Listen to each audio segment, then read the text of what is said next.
আল্লাহ পাক রব্বুল আলামিন কোরআনে মাজিদে ইরশাদ করছেন, মা আতাকুমুর রাসূলু ফাখুযুহু।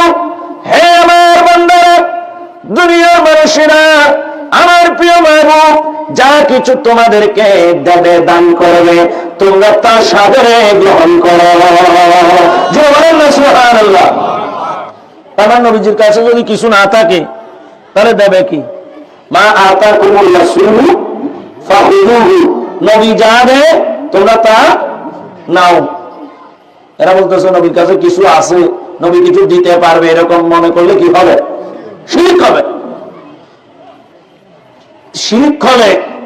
এখানে তো আল্লাহ নির্দেশ দিচ্ছেন ফাখুযুহু, নবীর দানকে তোমরা কি করো? গ্রহণ করো। বলেন না সুবহানাল্লাহ। তাহলে আমরা কারটা শুনবো? তুমি মাওলানা বলতেছো নবীর কাছে চাইলে শিরক,